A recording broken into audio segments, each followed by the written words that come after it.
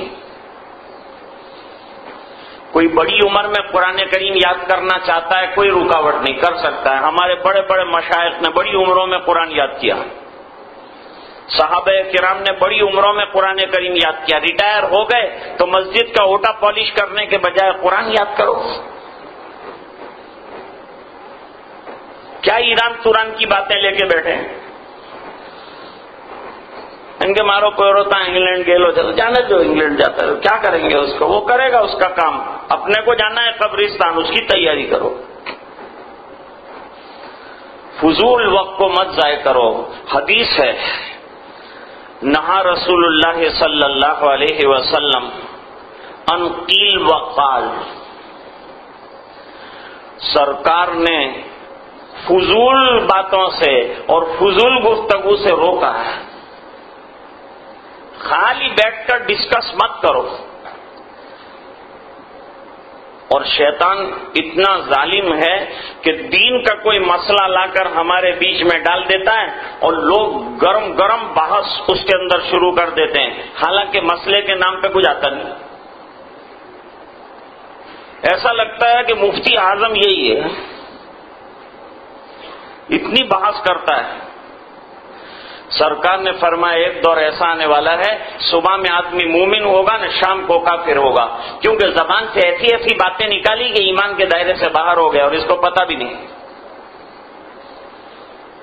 یہ تو بڑا نازک دور ہے دوستو۔ دینی تعلیم بالکل آسان ہے، اس لیے وہ چھوٹا سا قاعدہ رکھا ہے، اس کا نام یسرنا القرآن۔ یسرنا کے معنی اللہ نے آسان کر دیا ہمارے لیے قرآن کریم کا پڑھنا۔ اللہ فرماتے ہیں وَلَقَدْ يَسَّرْنَا الْقُرْآنَ لِلذِّكْرِ فَهَلْ مِن مُّدَّكِرٍ، ہم نے قرآن کریم کو حوّنا، حضرت امام بخاری رحمۃ اللہ علیہ فرماتے ہیں تلاوت کے اعتبار سے آسان کر دیا، یاد کرنے کے اعتبار سے آسان کر دیا۔ دوسری جو کتابیں ہیں ان کی تو عبارت پڑھنا بھی بہت مشکل، بہت ڈیفیکلٹ، تلفظ بھی نہیں ہوتا، اس کا پروناؤنسیشن بھی نہیں ہو پاتا، اتنا ڈیفیکلٹ۔ اب ہمارے مدرسے کتنے اچھے ہیں وہ دیکھو، قالین کا انتظام، پنکھوں کا انتظام، ہوا کا انتظام۔ ارے بھائی تیرے پاس پارا نہیں ہے، چل پارا بھی ہم دیں گے۔ تیرے پاس ٹوپی نہیں ہے، ٹوپی بھی ہم دیں گے۔ تیرے پاس پیسے نہیں ہیں، پیسے بھی ہم دیں گے، لیکن تو پڑھ۔ کتنا آسان۔ اور اگر اسکول میں جائے گا تو اسکول میں جائے گا تو پہلے ٹائم 1 گھنٹے پہلے ماں باپ اٹھ جاتے ہیں اور بچے کو اٹھا کرتے ہیں، ٹائم سے پہلے بیٹا ایک دم ریڈی ہو جا، گھس گھس کے نہلاتے ہیں، ماں تھپڑے مارتی ہے، جلدی تیار تھا، ہماری عزت نہیں کہیں پڑھے لی نہ تھی تنے، اس کو تیار کر، پھر اس کو ڈریس پہناتے ہیں، جوتے پہناتے ہیں، ایک بھی رسی ٹیڑھی ویڑھی نہیں ہونی چاہیے، اتنا انتظام۔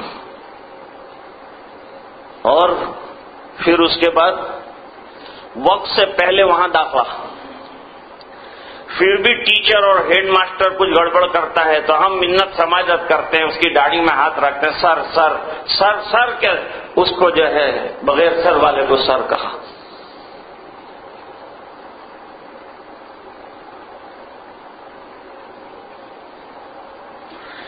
اور ادھر مدرسے میں مولانا ریکویسٹ کرتے ہیں کہ ٹائم کے اوپر آ۔ بیچارہ مدرسہ اتنا مظلوم ہے، اسکول میں ہمت نہیں کرتا باپ کہ اس کو ذرا ڈاکٹر کے وہاں لے جانے کا ہے، اس کو شادی میں لے جانے کا ہے۔ جہاں مدرسے میں آیا، ابھی تو آیا نہیں ہے اور آدھا گھنٹے میں ابا ہے کہ ڈاکٹر نے تھا جمع چمڑ صاحب، چل بھائی تو مولانا کو تو رہا بھی نہیں، انتظار بھی نہیں کرتا کہ مولانا ہاں بولتے کہ نہ بولے، چل بیٹا اٹھی جا، لو لے جا. پھر ایک دن ایک تھپڑ مار دی. ان کے تم کیا سمجھتے ہیں پولیس کے اندر جاؤ ماں پوجا میں مائرو کیا؟ ارے ہوں ماری لائق کو خالی ایک جگہ کیا ماری تھا. وہاں گلا دبا دیتا ہے وہ ٹیچر، تب بھی کچھ نہیں کہتا، نکال دیتا ہے باہر کھڑا کر دیتا ہے کہ نہیں سر اب نہیں کرے، وہ نہیں کرے، پلیز پلیز، وہاں پلیز کرتا ہے اور یہاں پولیس بنتا ہے. میں برائی نہیں کرنا چاہتا اسکول کی، اور نہ میں تو کمپیئر کرنا چاہتا ہوں کہ آج دین کو ہم نے کہاں ڈال کے رکھا ہے. اگر ہمارے اندر دین کی عظمت ہوتی تو جتنی تیاری ہم بچوں کو اسکول کے لے جانے کے لیے کرتے ہیں اس سے زیادہ تیاری ہم اپنے بچوں کو قرآن پڑھانے کے لیے، قرآن کریم پڑھانے کے لیے، کہ تو کیا لے کے جا رہا ہے، اللہ کی کتاب لے کے جا رہا ہے. اس لیے اسکول کے اندر کیا ہوتا ہے، اسکول میں جو کتابیں لے کے جاتے ہیں اس کا پشتارا پیچھے رکھتے ہیں. کیوں پیچھے رکھتے ہیں؟ یہ بچے کو بتاتے ہیں کہ یہ سب دنیا میں پیچھے رہ جائے گا اور قرآن سینے سے لگا کے جا، کیونکہ دل میں اتارنا ہے اس کو اور زندگی میں لے کے جانا ہے آگے. تو پھر اس کے مطابق اپنے آپ کو بتاؤ نا. وہاں تو ریکویسٹ کر کے ڈونیشن دیتا ہے اور یہاں 5 روپے فیس بڑھائی تو کیا تو چدمبرم ہے کیا؟ اتنا تو نے بڑا کہہ کا دیا؟ کوئی نے پوچھو نہیں، کہیں نہیں کہ فیس وداری دی دی. ارے دودھ کی تھیلی کے اوپر 5 روپے بڑھ گئے تو پیار سے لاتا ہے، کبھی لڑنے نہیں گئے وہاں. ہوں کریے ان کے مونگواری سے تو تمہیں بھی ہوں کروانا نے ہمیں بھی ہوں کروانا لیا تھا. لیکن جہاں بیچارے مولانا کی بات آئی، ان کے میرے چھوکرے کو ہاتھ لگایا نے تو دوسری دفعہ یا دکھے گا نہیں تو. چلو بھائی، میں بات یہی عرض کرنا چاہتا تھا کہ ذرا دیکھو ہمارے یہاں بیچاروں غریب مدرسے میں ایک مولانا نے 10 روپے فیس تھی تو 20 کر دی کہ بھائی نہیں خرچہ پورا ہوتا 20 کر دو. تو اس کا باپ آیا کہ بھائی کہیں کوئی نے پوچھو نہیں، کس کا مشورہ لے کے تم نے 10 روپے پڑھا دی؟ انہوں نے میں نے 1000 نہیں پڑھا، خالی 10 پڑھائے لے. 10 تو 10 ان کے تم نے بڑھائی کیا حساب سے؟ تو انہوں نے اچھی بات کہی کہ تیرے گھر میں وہ سانپوں کا پیٹارا ہے نا کالا، یعنی ٹیلی ویژن، اس کے اندر 2 وائر جاتے ہیں، ایک سفید وائر جاتا ہے اور ایک کالا جاتا ہے. سفید کے 300 روپے اور کالے کے 400 روپے. کیبل والا کہتا ہے کہ آئندہ مہینے سے 50 بڑھا دیے. کہتے دیکھ میرے پاس ہے نہیں پیسے، پر تو میرا یہ جہنم والا وائر کاٹیو مت، میرا ڈائریکٹ کنیکشن ہے نا تیرے ساتھ، مت کاٹیو، تیرے کو میں ایک ساتھ دے دوں گا لیکن کاٹنا مت. اس نے 50 بڑھایا تو ریکویسٹ کرتا ہے. مولانا نے 10 بڑھایا. کبھی جا کے پوچھا کہ بھائی اسکول میں تو اوپن ڈے ہوتا ہے، اوپن ہاؤس ہوتا ہے، جتنی انگریزی اسکول ہیں مہینے میں ایک دن اوپن ہاؤس رکھتی ہیں. اوپن ہاؤس کے اندر جو پیرنٹس ہیں ان کو بلا کے ڈسکس کرتے تمہارا بچہ کہاں ہے. ہم نے کیا ہمارے بچوں کے قرآن کریم اور تعلیم حاصل کرنے کے وقت کبھی جا کے استاد سے پوچھا کہ ہمارا بچہ کیا کر رہا ہے؟ اب آئیے جوانوں کی طرف ذرا توجہ کریں. آج کا جوان اللہ نے مال و دولت کے اعتبار سے نوازا ہے، اس کو تعلیم کے اعتبار سے نوازا ہے، اس کو صلاحیتوں کے اعتبار سے نوازا ہے، لیکن یہ اپنی صلاحیتیں لگا کہاں رہا ہے؟ اگر اللہ نے طاقت دی ہے گناہ کرنے کی تو پھر تجھے اللہ نے طاقت دی ہے گناہوں سے بچنے کی. اپنی طاقت کا استعمال گناہوں سے بچنے میں کیوں نہیں کرتا؟ میموری تیری بہت پاورفل ہے تو تجھے دنیا کے ریکارڈ یاد ہیں تو میرے سرکار کی زندگی یاد کیوں نہیں؟ قرآن کریم کیوں یاد نہیں ہو سکتا تجھے وہ کرکٹ والے کا ریکارڈ یاد ہو سکتا ہے اور تجھے وہ سوال یاد نہیں ہوتے جو اللہ کے یہاں پوچھے جاتے ہیں. انگلینڈ جانے کے لیے میرے پاس آتے ہیں لوگ تعویذ لینے، مولانا 100 سوال یاد کرنے کے ہیں، ہوم ورک کرنے کا ہے، کل صبح سے 2 مہینے کے بعد انٹرویو دینے کا ہے، یہ فر یاد ہو جائے، مجھے کچھ سورت پڑھنے کی بتاؤ۔ اور نماز کے اندر سورت پڑھنے کو یاد نہیں ہے، لیکن میں انگلینڈ کے انٹرویو میں کامیاب ہو جاؤں، میں امریکہ چلا جاؤں، مجھے وہاں کا ویزا مل جائے، مجھے وہاں کا ویزا مل جائے، اس کے لیے مر رہا ہے۔ میں یہ نہیں کہتا کہ مت جانا، لیکن میں یہ نہیں کہتا کہ یہ جنت کا ویزا ہے۔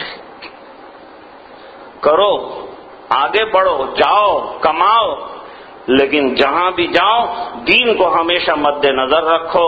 اگر 100 سوال دنیا کے ہم یاد کر سکتے ہیں، مجھے بتاؤ کیا ہم قرآن یاد نہیں کر سکتے ہیں؟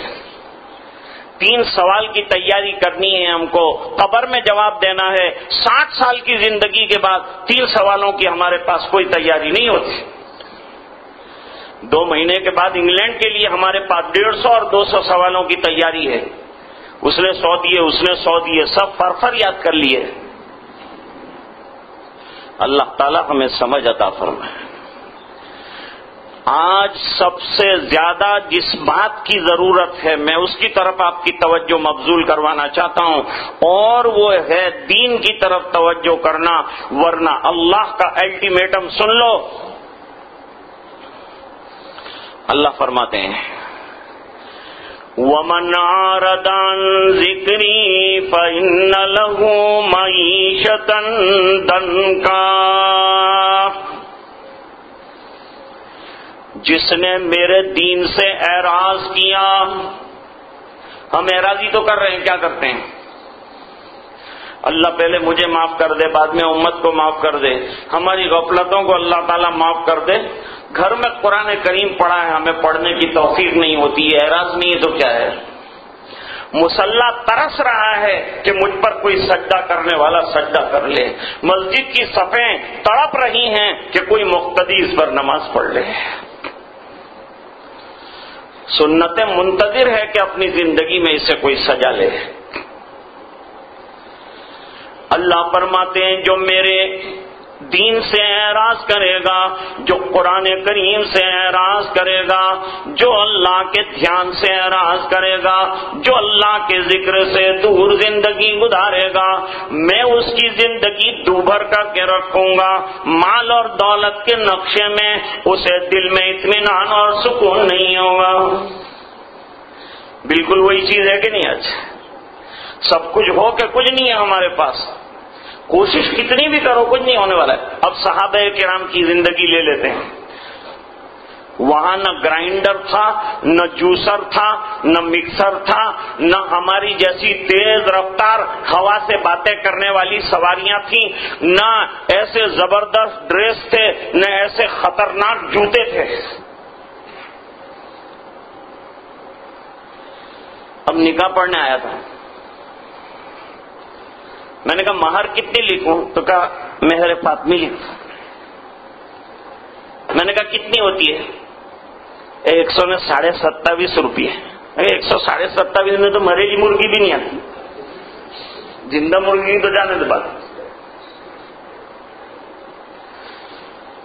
گیا میں نے کہا وہ زمانہ، وہ بھی ادھار۔ میں نے کہا ادھار کیوں؟ کہ نہیں اپنے پرانے زمانے سے چلایا ہے کہ اچھا نہیں کیا وہ کیش دے تو۔ میں نے کہا جانو مٹھائی والے کے 500 گرام مٹھائی مانگ کے کیا کہ ہم تو ادھار دیتے ہیں، کیش میں ہم کو تو نہیں اچھا لگتا ہے، تو نکال دے گا ادھر سے۔ اور لڑکی اچھی خاصی لینے کو آیا، ہزاروں کا لاکھوں کا خرچہ کرے گا، لیکن جہاں مسئلہ آیا پیسے دینے کا مہر کے اندر، تو سب سے بڑا بخیل دنیا میں یہی ہے۔ نہیں نکلتا تو سنتوں کے لیے اس کے پاس کچھ نہیں نکلتا، نہیں نکلتا تو حضور کی طریقے کو چلانے کے لیے اس کے پاس کچھ نہیں نکلتا۔ مہر فاطمی موجودہ دور کے اعتبار سے 1531 گرام سے اوپر چاندی کی قیمت لگاؤ، وہ بنے گی مہر فاطمی۔ آج چاندی کی قیمت کیا ہے؟ اچھا مہر کم سے کم رکھے گا، مہر کم سے کم رکھے گا، اور جتنی رسمیں ہیں وہ تمام کے اندر زیادہ خرچ کرے گا۔ دلہن کو جو ڈریس پہنایا اس کی قیمت 50,000 روپے، اور یہ ڈریس دلہن آج پہنے گی تو اس کے بعد کبھی بھی اس کو نہیں پہنے گی۔ کیوں؟ وہ ڈریس کا وزن جو ہے وہ دلہن سے ڈبل ہے، اتنا اس کے اندر سامان لگایا ہے کہ برداشت نہیں ہوتا اس سے۔ 2-3 عورتیں پکڑتی ہے اس کا ڈریس، جب جا کر کے وہ گھر جاتی ہے تو دوسری دفعہ پہنے گی وہ۔ 50,000 روپیہ کیوں ڈال دیا؟ صرف اس وجہ سے کہ میرا نام ہو جائے۔ لمبا شامیانہ کیوں بنایا؟ منڈپ والے کو بلا کے کہا کہ دیکھ بھائی، منڈپ ایسا بنا کہ کسی کا اتنا لمبا منڈپ نہ ہو۔ اس نے بتایا کہ یہ 200 میٹر کا بنا ہے ابھی تک بڑا اپنے گاؤں میں، کہ تو 200 نے 10 کر دے، اپنی ناک لمبی رہنی چاہیے۔ ہم کام سنتوں کے لیے تھوڑا کرتے ہیں، ہم کام دکھانے کے لیے کرتے ہیں۔ اگر سنتوں کے لیے ہم خرچ کریں گے تو اللہ تعالی ہمارے مالوں میں برکتیں بھی عطا فرمائیں گے، اور رسموں کے لیے کتنا بھی مال خرچ کرو کچھ بننے والا نہیں ہے، خرچ ہو جائے گا اور کوئی اچھا بھی نہیں کہے گا۔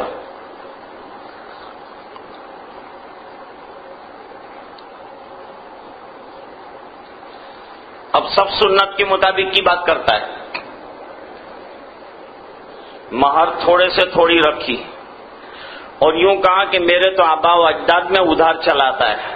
اگر تیرے آبا و اجداد تو بیل گاڑی میں نکاح پڑھنے گئے تھے، تو گاڑی میں کائے کو آیا؟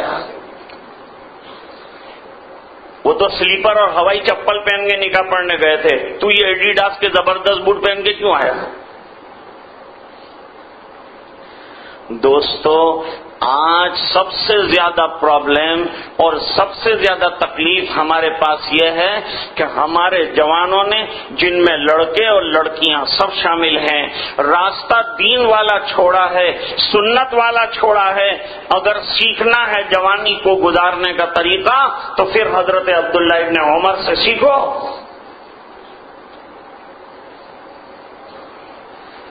حضرت عبداللہ ابن عمر رضی اللہ تعالی عنہما ابھی تو بالغ ہونے والے ہیں، لیکن دل میں تمنا کیا ہے کہ ہائے میرے محبوب کے دربار میں صبح کی نماز کے بعد صحابہ کرام اپنے اپنے کتنے اچھے اچھے خواب بیان کرتے ہیں۔ سبحان اللہ، کیسے اچھے خواب دیکھتے ہیں یہ لوگ۔ لیکن اللہ مجھے بھی کوئی اچھا خواب دکھا دے، میں بھی میرے نبی سے جو ہے تعبیر پوچھوں، سرکار میں نے بھی ایک خواب دیکھا ہے، اس کی تعبیر مجھے بتائیں۔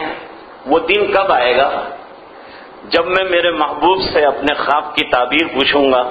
میں کوئی اچھا خواب کب دیکھوں گا؟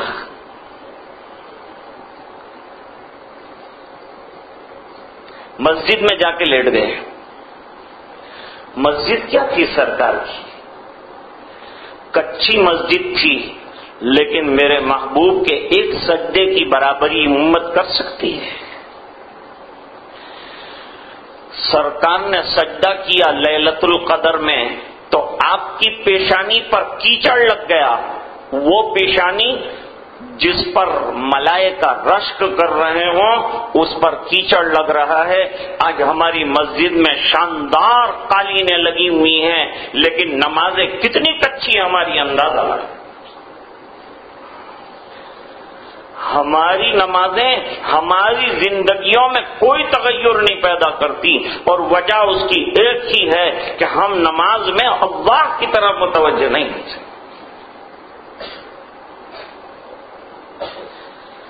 اب نماز میں آدمی اللہ کی طرف متوجہ ہونے والا بن جائے، اس کے لیے کیا کرنا چاہیے؟ اللہ والے بتاتے ہیں، فرماتے ہیں جب نماز پڑھنے کے لیے کھڑے ہو جاؤ، یہ سوچو کہ یہ میری آخری نماز ہے، اس کے بعد شاید مجھے کوئی اور نماز پڑھنے کا وقت نہ ملے. تو اب نماز کے اندر جان پیدا ہو جائے گی, نماز کے اندر طاقت پیدا ہو جائے گی, ہم تن اللہ کی طرف متوجہ ہو جائیں گے. حضرت علی کرم اللہ وجہہ کمر کے اندر تیر آ گیا, پیوست ہو گیا کمر میں. لوگوں نے کھینچ کر نکالنا چاہا, فرمایا بہت درد ہے, چھوڑ دو. حضرت یہ تیر کے ساتھ آپ لیٹیں گے کیسے, سوئیں گے کیسے؟ فرمایا ایک کام کرو, جب میں نماز کے لیے کھڑا ہو جاؤں تو نکال لینا. کتنی بھی بڑی سرجری کرنا ہے تم تو جب میں نماز میں کھڑا ہو جاؤں تو نماز میں کھڑا ہوں گا جیسے کسی نے لکڑی گاڑ دی ہے, نہ ادھر ہلتی ہے نہ ادھر ہلتی ہے. حضرت علی رضی اللہ تعالیٰ عنہ نے نماز شروع کی, ساتھی پیچھے سے آ گئے, بڑی زور سے کھینچ لیا, تیر نکل گیا. نماز کے بعد لوگوں نے کہا حضرت یہ تیر. فرمایا کب نکالا؟ کہا نماز کے اندر. کہا مجھے تو پتا بھی نہیں. اس کو کہتے ہیں نماز. ارے گھر کے پڑوس میں آگ لگی ہے اور گھر میں نماز پڑھ رہے ہیں اور لوگ دوڑ رہے ہیں, پانی لاؤ, آگ بجھاؤ, آگ بجھاؤ, اور بڑے میاں نماز ختم نہیں کرتے. نماز ختم کر لی, لوگ دوڑے, حضرت کچھ پتا ہے آپ کو قیامت آ گئی, آپ کے گھر کے پڑوس میں تو آگ لگی تھی, ہم فکر کر رہے تھے کہ جلدی آپ ختم کر لیں کہ وہ گھر میں آپ کے آگ نہ لگ جائیں. فرمایا میں نے ایک ایک پائی کی زکات ادا کی ہے, میرے گھر میں آگ نہیں لگ سکتی, اور میں اللہ کی طرف اتنا متوجہ تھا, مجھے تو جہنم کا اور جہنم کی آگ کا اتنا ڈر ہے کہ دنیا میں آگ لگی مجھے کہاں پتا ہے. دنیا کی آگ کا اسے پتا چلے جسے جہنم کی آگ کا پتہ نہ ہو. مجھے تو جہنم کی آگ کے ڈر نے دنیا کی آگ سے بے خبر کر ڈالا. سفیان ثوری رحمت اللہ علیہ بڑے مشائخ میں سے ہیں, سفیان ابن عیینہ بھی بڑے مشائخ میں سے ہیں. سفیان ثوری رحمت اللہ علیہ کے دشمنوں نے نماز میں دونوں انگوٹھے کاٹ ڈالے, خون کے فوارے بہ پڑے, اور عالم یہ ہے کہ خبر بھی نہیں, 2 انگوٹھے کٹ گئے. نماز ختم کر دی, لوگوں نے کہا حضرت انگوٹھے کٹ گئے, خون کی 2 ندیاں بہ رہی. ہائے ہائے میں نماز میں تھا, مجھے پتا نہیں چلا. ایک سفر میں سرکار نے رات کے وقت 2 صحابہ کرام کو طلب کیا کہ آج اسلامی جو لشکر ہے رات کو جو ہے اس کا نگرانی کرنی ہے تم کو, کہ کوئی دشمن ان پر حملہ آور نہ ہو جائے. تو ٹیلے کے اوپر دونوں حضرات پہنچ گئے, دونوں نے آپس میں مشورہ کیا. دیکھو آدمی جب عمل کرنا چاہے تو راہیں کھل جاتی ہے, جب آدمی سنتوں پر چلنا چاہے راہیں کھل جاتی ہے, جھجک ختم ہو جاتی ہے. دونوں نے مشورہ کیا سرکار کی بات بھی پوری کرنا ہے اور رات کی عبادت بھی ہاتھ سے جانے نہ پائے, تو کیا کرنا چاہیے؟ ایک نے کہا آدھی رات میں دشمن کی طرف رخ کر کے بیٹھ جاتا ہوں, تو نماز میں مصروف ہو جا, اور تیری نماز جب پوری ہو جائے گی تو یہاں بیٹھ جانا, میں نماز میں مصروف ہو جاؤں گا. رات دونوں نے تقسیم کر لی عبادت کے لیے اور سرکار کی سنت پر اور سرکار کی بات پر عمل کرنے کے لیے. اللہ اللہ. گناہوں سے بچنے کا آدمی اگر تہیا کر لے اللہ راستے کھول دیتے. حضرت یوسف علیہ السلام کو زلیخا نے سب سے اوپر والے کمرے میں لے جا کر لاک کر دیا, بند کر دیا, اور پھر یوں کہا کوئی کام نہیں, میں تجھے اس لیے لائی ہوں کہ تجھے میری خواہش کو پورا کرنا ہے, گناہ کرنا ہے. وراودته التي هو في بيتها عن نفسه وغلقت الابواب وقالت هيت لك. قرآن ہم کو ایک سبق پڑھا رہا ہے. گناہ تمہیں پکار رہے ہو جوانوں، تمہاری جوانی کی دہلیز پہ دستک دے رہے ہو گناہ، اور دعوت گناہ خود عورت دے رہی ہو تمہیں. اپنی جوانی کو کیسے پاکیزہ رکھو گے، کیسے بے عیب رکھو گے. حضرت یوسف علیہ السلام نے فرمایا قال معاذ اللہ، اے الہ العالمین آج گناہوں سے بچنے کے لیے تیرے دروازے پر آ گیا ہوں. گناہوں سے پناہ اگر ملے گی تو اللہ کے دامن میں ملے گی، کہیں اور نہیں. تو گناہ کا خیال آئے استغفار کرو اور اللہ کے حضور میں رو کر کہو الہ العالمین بچا لے، یہ گناہ مجھے پکار رہے ہیں. انہ ربی احسن مثوایا انہ لا یفلح الظالمون.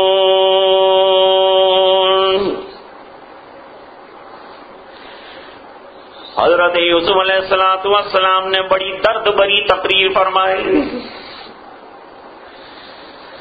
یوں فرمایا زلیخا مجھے شرم آ رہی ہے، ایسے گناہ کی تو دعوت دے رہی ہے، ایسے شخص کے گھر میں جس کا میں نے نمک کھایا ہوا ہے.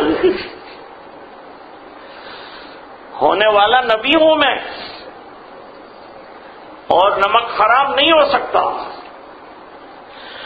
اور اتنے سال رہ کر خیال نہیں آ رہا ہے تجھے کہ اپنے شوہر کی وفادار نہیں رہ رہی.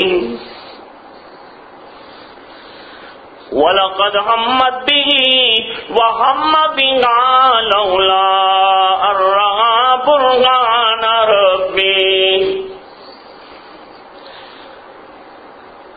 اس نے تو پوری طاقت لگا دی تھی زلیخا نے کہ یہ گناہ کر لے. اللہ نے حضرت یوسف علیہ السلام کو اپنی کچھ نشانیاں بتا کر گناہوں سے بچا دیا. جو گناہ سے بچنے کا ارادہ کرے گا اللہ راستے ہموار کر دیں گے. ہمت کر لو دوست، سنت رکھنے کی ہمت کر دو، اللہ ہمت دے دیں گے. داڑھی رکھنا طے کر دو، اللہ مدد کر دیں گے. نماز پڑھنا طے کر دو، اللہ کی مدد آئے گی. کمر دکھ رہی ہے، حیران ہے، تہجد میں اٹھنے کا تہیا کر دو، اللہ کھڑا کر دیں گے.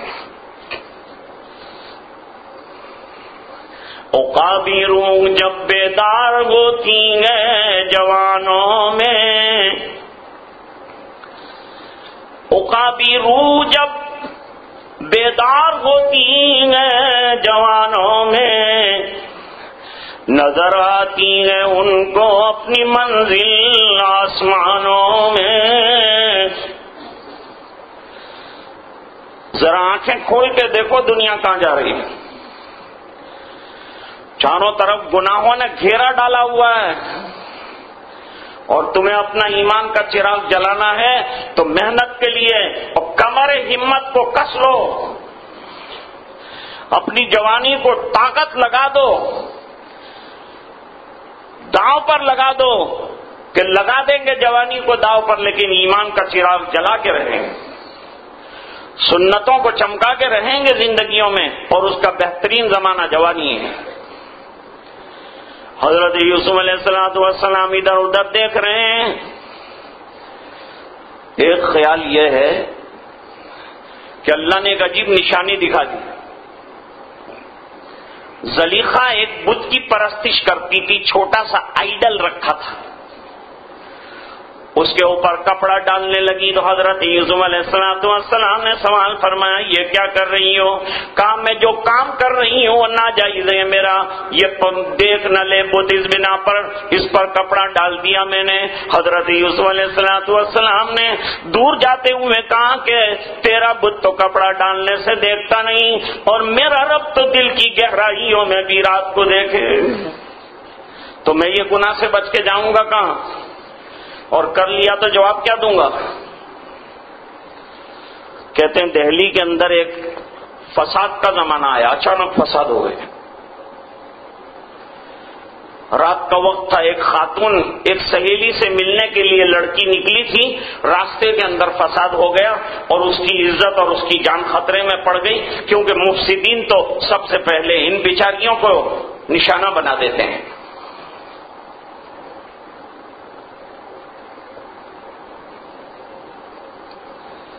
اس نے ادھر ادھر دیکھا، رات کا اندھیرا، دروازے لوگوں کے بند، اور ایک گلی میں مسجد میں کچھ روشنی نظر آئی۔ لڑکی کے قدم بڑھتے چلے گئے، یہاں تک کہ مسجد کے دروازے پر پہنچ گئی۔ نماز ہو چکی تھی۔ مسجد میں قدم رکھا تو ایک جوان طالب علم اپنے کمرے میں چراغ روشن کر کے کتاب کے مطالعے میں مصروف و منہمک نظر آیا، سر جھکا ہوا ہے کتاب میں۔ لڑکی دروازے پر آ گئی، یہ پتہ ہی نہیں، کیونکہ اشتغال فی المطالعہ اس کا نام، انتہائی طور پر مشغول ہے۔ ذرا دروازہ کھٹکھٹایا، لڑکی نے پلٹ کر دیکھا، کہنے لگی او ظالمہ، میرے ایمان کا امتحان لینے تو کہاں آ گئی؟ فساد کا زمانہ ہے، اندھیرا ہے، تو کس کی بیٹی کس کی بہو ہے، کس کی دلاری ہے، چلی جانا۔ کہاں آ گئی؟ اللہ کا گھر ہے، یہ مسجد ہے، چھوٹا سا حجرہ ہے میرا، مطالعے میں منہمک ہوں، چلی جا۔ کوئی تہمت لگا دے گا مجھ پر، کوئی مجھ پر الزام لگا دے گا، یہ طالب علم کیا کر رہا ہے اس لڑکی کے ساتھ، بد اچھا بدنام برا۔ اللہ کی بندی ہاتھ جوڑتا ہوں، کتاب کا مطالعہ کر رہا ہوں، اللہ کے دین کی باتیں پڑھ رہا ہوں، چلی جا یہاں سے۔ رو کر کہنے لگی آج کی رات اللہ کے نیک بندے تیرے حجرے میں مجھے جگہ دے دیں۔ فرمایا میں اپنے دل پر مطمئن ہوں، مجھے خطرہ ہے تجھ جیسی دوشیزہ اور حسینہ ہم دونوں کو گناہ سے روکنے والا کوئی نہ ہو، تو میں کہیں مبتلا معصیت ہو جاؤں گا، یہ برسوں کی کرائی محنت پر پانی پھر جائے گا، میرا دامن تقوی داغدار ہو جائے گا۔ میں تیری بڑی منت سماجت کرنا چاہتا ہوں اللہ کی بندی۔ کہا باہر جان کے لالے پڑے ہیں، عزتیں داؤ پر لگی ہیں، عزتوں کے درندے لوٹنے کے لیے تیار ہیں، اور تجھے رحم نہیں آتا اللہ کے بندے، مجھے ان درندوں کے حوالے کرنا چاہتا ہے۔ آج کی رات تجھے دعائی دیتی ہوں کہ اللہ تیرے ایمان کو سلامت رکھے، تو میں بھی ایک پاکیزہ گھر کی خاتون ہوں، تیری عزت کا مجھے بھی خیال ہے، اگر ہو سکے تو کچھ انتظام کر دے میرا۔ لڑکے نے تڑپ کر کہا جب اتنی منت سماجت تو کر رہی اور تیری جان کا مسئلہ بن گیا ہے تو ایک کام کر لے، تو کمرے میں رہنا، میں کمرے سے باہر، کہاں اندھیرے میں مجھے ڈر لگتا ہے، یہ چراغ کو کچھ کر لو۔ کہا چراغ میں لے جاتا ہوں مطالعے کے لیے، وہاں بیٹھوں گا اور تو یہاں آرام کر لے۔ لڑکی کے لیے کمرہ خالی کر دیا، اپنے دل کو مطمئن کیا کہ کسی طرح سے گناہ سے بچنا ہے، آج کی رات تیرا امتحان کا وقت آیا ہے، تیرا ایمان داؤ پر لگ رہا ہے، تیرے تقوی کو عیبدار کرنے کے لیے اللہ کی طرف سے امتحان کی گھڑیاں آ گئی ہے تیرے اوپر۔ کیا کرے گا؟ آج کا رات تیری فیصلے کی رات ہے، کانٹے کی رات ہے تیرے لیے، کیا کرے گا؟ تھوڑی دور جا کر مطالعہ شروع کر دیا، کتاب کا چراغ جل رہا ہے۔ اجنبی خاتون بھی مطمئن نہیں ہے، بڑی گھر کی خاتون، نیک صالحہ خاتون ہے، جس کا باپ پہلے سے کوئی متقی اور پرہیزگار لڑکے کی تلاش میں ہے کہ کوئی نیک لڑکا ملے تو میری بیٹی کو دے دوں، اس کا ہاتھ پکڑا دوں۔ وہاں ماں باپ بلک بلک کر رو رہے ہیں کہ ہماری دلاری کا معلوم نہیں ہے، خطرناک فسادات میں جہاں خون کی ندیاں بہہ رہی ہیں، کہاں کیا ہوا ہوگا، ہماری عزت کہیں داغدار نہ کر دیں، ہماری دلاری اب زندہ آئے گی کہ نہیں؟ گھر فساد کا زمانہ ہے، رات کا اندھیرا ہو گیا، 10 بج چکے ہیں، کہاں ہوگی ہماری بیٹی؟ ماں باپ وہاں کروٹیں بدل رہے ہیں بستر پر، یہاں بیٹی ماں باپ کے خیال سے اور اپنے ایمان کی بقا اور اپنے پاک دامنی کو بچانے کی محنت کے سلسلے میں کروٹیں بدل رہی ہے۔ کروٹ بدل کر ایک عجیب منظر دیکھا اس نے، جلتے ہوئے چراغ میں وہ جوان اپنی انگلی رکھ رہا تھا، سسکیاں لے رہا تھا، انگلی ہٹا کر پھر مطالعے میں مصروف ہو جاتا تھا۔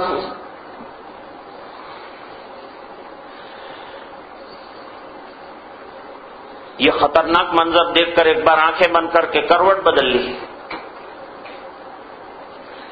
آنکھ لگنے کے بعد اچانک آنکھ کھلی، کروٹ بدل کر ایک بار پھر دیکھا تو وہی طالب علم اپنی دوسری انگلی جلانے میں مصروف تھا، 5 انگلیاں جلا چکا ہے۔ معلوم نہیں اللہ کا بندہ کرنا کیا چاہتا ہے، کیوں خود کو جلانے کو بیٹھا ہے۔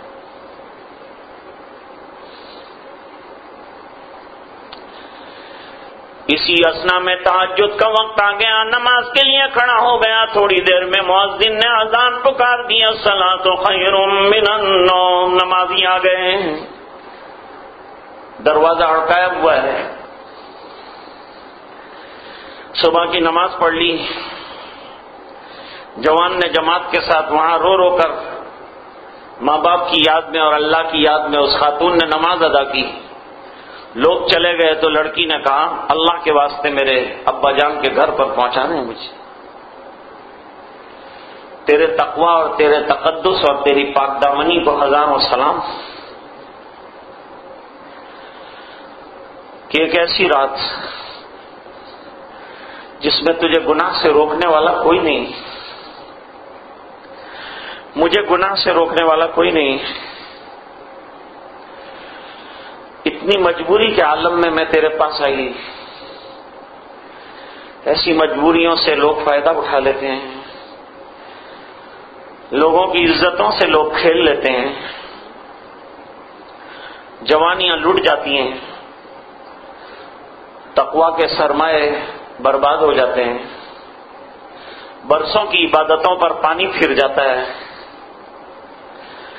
لیکن اے جوان، تیری پاک دامنی کو میں سلام کروں؟ مجھے ایک بات سمجھ میں نہیں آتی، میں تجھ سے پوچھنا چاہتی ہوں، تو مجھے گھر تو چھوڑ دے گا نا؟ ٹھیک ہے میں آگے چلوں گا تو پیچھے چلے گی، اس لیے کہ اگر تو آگے چلتی ہے تو پچھواڑے پر تیری میری نظر پڑ جائے اور میری نگاہیں یہ بھی گوارا نہیں کرتی کہ بلا ضرورت تیرے پچھلے حصے پر بھی میری نظر پڑ جائے۔ تجھے حفاظت کے ساتھ پہنچانے کی ذمہ داری ہے میری، میں پہنچاؤں گا تجھے، لیکن آگے میں چلوں گا، پیچھے تو چلے گی۔ لڑکی نے کہا چلنے سے پہلے میرا ایک مسئلہ حل کر دو، رات بھر کا معمہ سلجھا دو ذرا۔ آج رات تم نے اپنی 10 انگلیاں کیوں جلا لی، یکے بعد دیگرے چراغ میں رکھتے رہے انگلیاں، بتاؤ کیا وجہ تھی، ذرا بتاؤ۔ فرمایا یہ راز ہے میرے اور میرے رب کے درمیان، میں کھولنا نہیں چاہتا ہوں راز۔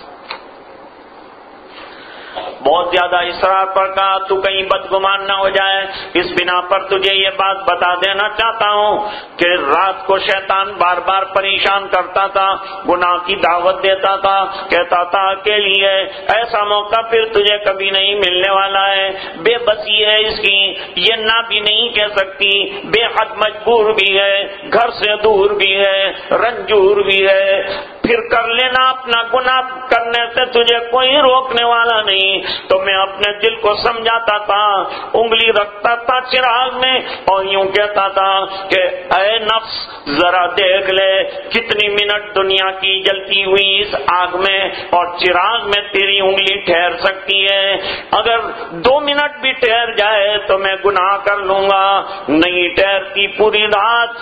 یہی سلسلہ اور جھگڑا نفس کے ساتھ چلتا رہا یہاں تک کہ منادی نے صبح میں اذان دے دی۔ عزیز دوستوں، آنکھوں میں آنسو آ گئے لڑکی کے. تو نے عجیب و غریب تقویٰ کی بات کر دی. ایسے متقی اور پرہیزگار ملتے کہاں ہیں؟ صبح میں جب گھر جا رہے ہیں تو گھر پر کہاں آ گیا میرا گھر، دروازے پہ دستک دی، کہا 1 منٹ ٹھہرنا، میرے ابا سے ملاقات ہو جائے.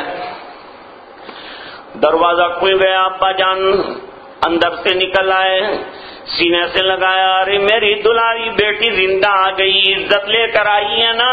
فرمایا ابا مطمئن رہنا، پیچھے فرشتہ صفت جوان بھی ساتھ لے کر آئی ہوں. کون ہے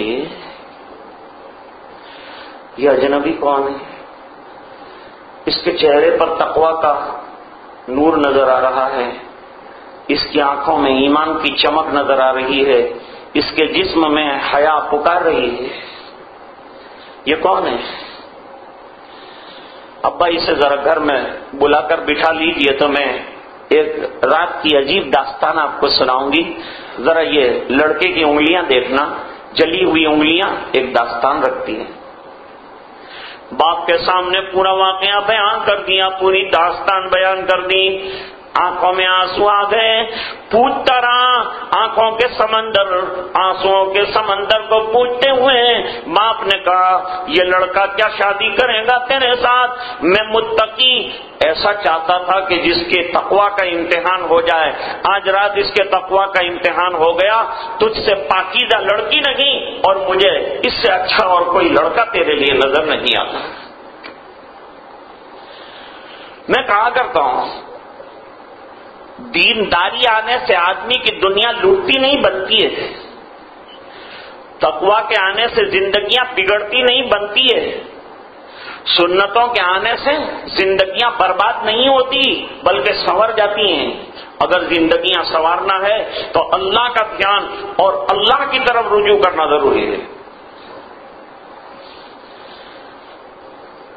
سامنے چھت کے اندر قرآن کریم کی آیت پڑھی حضرت یوسف علیہ السلام نے. کیا فرماتے ہیں؟ آیت کیا دیکھی؟ فرمایا وَلَا تَقْرَبُوا الزِّنَا إِنَّهُ كَانَ فَاحِشَةً وَسَاءَ سَبِيلًا. بدکاری کے قریب بھی مت جانا. ایک واقعہ جوان مجھے بیان کرنے کی اجازت دے دیں تو پھر بات ختم کروں.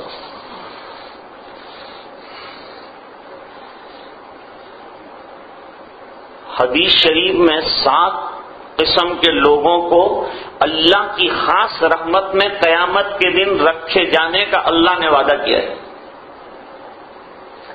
There will be the 7 kind of people who will be under the mercies, special mercies of Almighty Allah subhanahu wa ta'ala. Who are those people? کون ہیں وہ لوگ؟ فرماتے ایک بڑے دیندار متقی حسین جوان کو ایک خاندانی عورت نے گناہ کی دعوت دے دی. ذات نسب و ذات جمال، لیکن جوانی کی دہلیز پر دستک دیتے ہوئے اس جوان نے یوں کہا میں اللہ سے ڈرتا ہوں، تو بھی اللہ سے ڈر. اللہ کے ڈر کی وجہ سے گناہ نہیں کیا. فرماتے ہیں ایسے جوان کو اللہ تعالیٰ اپنی خاص رحمتوں میں عرش کے سائے میں جگہ عطا فرمائیں گے. ارے اتنا بڑا مرتبہ ملے گا، اتنی بڑی نعمت ملے گی. وجہ یہ ہے کہ اس کی قربانی بھی بہت بڑی ہے. جوانی میں گناہ سے روکنے والا کوئی نہیں، اور روکے تو لڑنے کی طاقت ہے اس میں، لیکن اس کے باوجود اگر بچا لیا تو اللہ کے ڈر نے بچا لیا، پھر درجہ بھی اللہ دیں گے اسے. تو حضرت یوسف علیہ السلام نے بند دروازوں کے باوجود دوڑنا شروع کیا.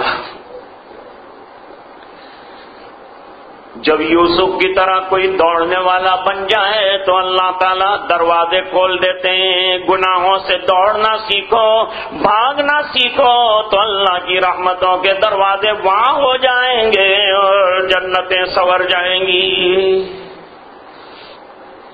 اللہ تعالیٰ قرآن میں فرما رہے ہیں بگاڑنا مت اپنی جوانی کو. جوانی کی دہلیز پر اگر بننا ہے تو حضرت عبداللہ ابن عباس رضی اللہ عنہما جیسے بننا کہ 13 سال کی عمر ہے اور رات کو سرکار کی عبادت دیکھنے کے لیے حضرت عبداللہ ابن عباس اپنی خالہ میمونہ سے اجازت لے رہے ہیں. حضرت میمونہ رضی اللہ تعالیٰ عنہ سے کہا آج کی رات میں میرے محبوب کی عبادت رات کو دیکھنا چاہتا ہوں. چچا زاد بھائی کیسے عبادت کرتے ہیں رات کو دیکھنا چاہتا ہوں. آج ہمارا جوان راتوں کو IPL کی میچیں دیکھنے میں لگا ہے اور حضرت عبداللہ ابن عباس میرے نبی کی عبادت دیکھنے کے لیے گئے. یہ میدانوں کی طرف گیا ہے، یہ کھیل کے میدانوں میں ٹوٹ رہا ہے، لوٹ رہا ہے، دوڑ رہا ہے اور یہاں رات گزار رہے ہیں عبداللہ ابن عباس رضی اللہ عنہما. وہ سرکار کے زیر سایہ تہجد کی نماز میں پیچھے کھڑے ہیں. میرے محبوب کے رات اس طرح سے گزارنا سیکھو. پوری رات لنگوروں کی طرح اگر دوڑتے رہے تو مجھے بتاؤ کہ صبح میں نماز کیا پڑھو گے؟ مت اپنی جوانی کو ضائع کرو. کسی خاکی پہ مت کر خاک اپنی زندگانی کو اور جوانی کر فدا اس پر کہ جس نے دی جوانی کو. کھیلنے والے کھیلتے رہیں گے اور کھلاڑی غلاموں کی طرح بکتے رہیں گے، کروڑوں کے حساب سے بکتے رہیں گے. پہلے جو ہے غلام بکتے تھے، آزادوں کی بھی بولیاں بولی جاتی ہو، وہ یہ دور میں 1400 سال کے بعد اب نظر آ رہا ہے. جو خود بکے ہوئے ہوں دوستو وہ ہمیں کس درجے پر پہنچا سکتے ہیں؟ جن کے کیریئر بکے ہوئے ہوں وہ ہم کو کوئی اچھا مستقبل نہیں دے سکتے. ایک صاحب مجھے کہہ رہے تھے کہ میں تو ٹیلی ویژن پہ تفسیر دیکھتا ہوں. میں نے کہا بھائی پیشاب کے نالے کے اندر سے دودھ نہیں نکل سکتا، یہ بات یاد رکھو. اور یہ بات بھی اچھی طرح یاد رکھو کہ آج تک میں نے اخبار میں نہیں پڑھا کہ ٹیلی ویژن نے کسی کو انسان بنایا ہو. ہاں حیوان بنانے کی تاریخ روزانہ آتی ہے. کسی نے بدکاری کی ٹیلی ویژن دیکھ کر، کسی نے چوری کی ٹیلی ویژن دیکھ کر، برائیوں کی تاریخ بناتا ہے. یہ انسان بننے کے لیے آدمی کو انسانوں کے پاس بیٹھنا پڑتا ہے. یہ خاموش اور کالے ڈبے انسان نہیں بنا سکتے. کورس تو کورس ہی سکھاتے ہیں اور آدمی بناتے ہیں. اگر انسان بننا ہے تو پھر انسانوں کے دروازے پر جانا پڑے گا اور انسانوں کے تاجدار جناب رسول اللہ صلی اللہ علیہ وسلم، جن کو سرکار جیسا نبی ملا ہو، جن کو صحابہ کرام جیسے ستارے ملے ہوں، ان کو کسی اور دروازے پر جانے کی ضرورت کیا ہے؟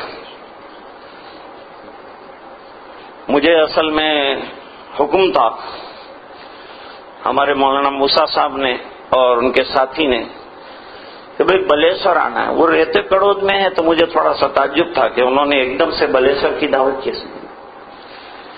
لیکن پھر آنے کے بعد معلوم ہوا کہ میرے والد صاحب کے ساتھ گہرے تعلق اور محبت رکھنے والے ہمارے عادل بھائی نے بھی بتایا، ہمارے حاجی داؤد صاحب دامت برکاتہم، ان کی محبتوں کو دیکھا میرے والد کی نسبت سے.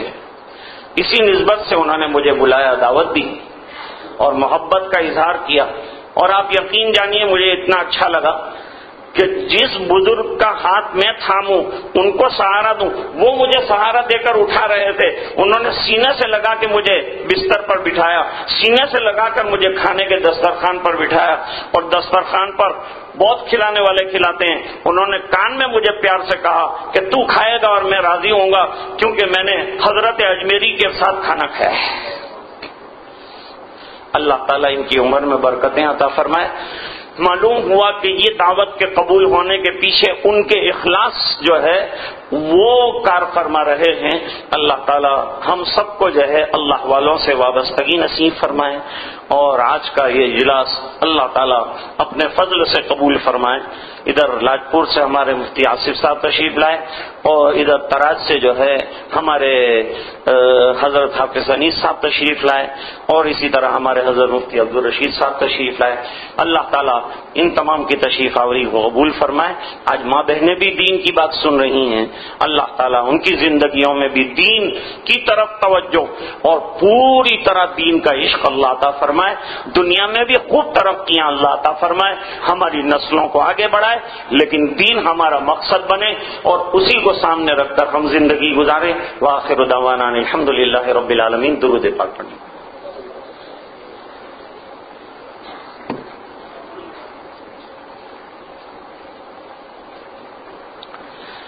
اللہم صل علی سیدنا محمد وعلی آل سیدنا محمد وبارک وسلم. آتنا فی الدنیا حسنہ وفی الآخرۃ حسنۃ وقنا عذاب النار وادخلنا الجنۃ مع الابرار یا عزیز یا غفار. اللہم انا نسألک الہدی والتقی والعفاف والغنی. اللهم إنا نسألك العافية في الدنيا والآخرة. اللهم إنا نسألك رضاك والجنة ونعوذ بك من سخطك وغضبك والنار. اللهم اهدنا واهد بنا واجعلنا سببا لمن اهتدى. اللهم اهد الناس جميعا. اهدنا الصراط المستقيم صراط الذين أنعمت عليهم من النبيين والصديقين والشهداء والصالحين وحسن أولئك رفيقا. يا حي يا قيوم برحمتك نستغیث اصلح لنا شاننا کلہ ولا تکلنا الی انفسنا طرفۃ عین. اے اللہ ہمارے گناہوں کو معاف فرما، اے اللہ ہماری کوتاہیوں سے درگزر فرما، اے اللہ اپنا فضل اور کرم شامل حال فرما. اے اللہ اتنا بہترین تو نے دین ہمیں عطا فرمایا کہ یہ دین جو اختیار کرے اس کی دنیا اور آخرت کامیاب ہو جائے، لیکن اللہ ہم یہ نعمت کی قدر نہ کر سکے. آج دوسرے یہ نعمت کی قدر کر کے چون چاٹ کر لے رہے ہیں اور ہم اس نعمت کو چھوڑتے جا رہے ہیں. اللہ اس کی طرف جو توجہ ہونی چاہیے ہم نہیں کر رہے ہیں. اللہ ہمارے اس جرم عظیم کو معاف فرما دے. اللہ غفلت والی زندگی سے ہماری حفاظت فرما دے. الہ العالمین تو نے اتنا بہترین نبی عطا فرمایا، اللہ اس کی ایک ایک بہترین سے بہترین سنت ہمیں عطا فرمائی. اللہ ایک ایک سنت کا عشق ہمیں عطا فرما دے. اللہ یہ ہمارے نونہال اور یہ ہماری نسلوں کو دین پر چلنے والا بنا دے. اللہ سنتوں کا عاشق بنا دے. اللہ سرکار کی اتباع زندگی کے ہر موڑ پر نصیب فرما دے. اللہ العالمین ہمیں نمازوں کا پابند بنا دے. اللہ جوانوں کی جوانی کو دین کے لیے قبول فرما دے. اللہ ہمیں قرآن کریم کی تلاوت کرنے والا بنا دے. اللہ تیرا ذوق، تیرا شوق، تیری معرفت، تیرا عشق عطا فرما. اے اللہ مساجد کی حفاظت فرما. اللہ اسے آباد فرما. اللہ مدارس کو آباد فرما، اور جو لوگ مدرسوں کی خدمتوں میں لگے ہیں اللہ ان کو دارین میں بہتر بدلے عطا فرما. اللہ ہماری نسلوں میں دین کا ذوق شوق پیدا فرما دے. اے اللہ جوانوں کو دین کا ذوق شوق پیدا فرما دے. ایک ایک سنت پر عمل کی ہمتیں دے دے. اے الہ العالمین گناہوں کی نفرت دلوں میں ڈال دے. اللہ نیکیوں کا عشق ہمارے دلوں میں پیدا فرما دے. اللہ دنیا کی ترقی بھی عطا فرما، لیکن ایسی ترقی کہ جس سے تو راضی ہو جائے. اللہ دین کو مقصد بنا کے چلنے والا بنا دے. اے الہ العالمین علماء ربانی حقانی کی حفاظت فرما. یہاں مقامی طور پر ہمارے حضرت مولانا موسیٰ صاحب ہیں، اللہ ان کی عمر میں بھی برکتیں عطا فرما. اے اللہ ان کی عمر میں برکت عطا فرما. اللہ صحتیں عطا فرما. ان کے فیض کو عام تام جاری ساری فرما. اے الہ العالمین علماء ربانی حقانی کی عمروں میں برکتیں عطا فرما. ان کے فیوز کو عام تام فرما. اللہ آج ماں بہنوں نے بھی ہاتھ پھیلائے ہیں، اپنے فضل سے انہیں بھی محروم نہ فرما. اے اللہ سب کی مغفرت کے فیصلے فرما دے. اے اللہ پوری امت کی مغفرت کے فیصلے فرما دے. اے الہ العالمین تو ہم سے راضی اور خوش ہو جا اور ہمیں اپنا بندہ بنا دے. اللہ جب تک زندہ رکھ رکھے، ایمان پر زندہ رکھ، جب وقت آخر ہو کلمے والی موت عطا فرما، اللہ حسن خاتمہ سے نوازیو، اللہ سوء خاتمہ سے بچا دیجیو، اے اللہ قبر کے مراحل آسان کر دیجیو، اللہ دنیا آخرت کی رسوائیوں سے محفوظ کر دیجیو، اے الہ العالمین اس پورے مجمع کی مغفرت فرما، امت کے ایک ایک فرد کی مغفرت فرما، اے اللہ یہ ٹوٹی پھوٹی دعائیں اپنے فضل و کرم حبیب پاک صلی اللہ علیہ وسلم کے طفیل میں منظور فرما۔ سبحان ربک رب العزت عما یصفون وسلام علی المرسلین والحمد للہ رب العالمین۔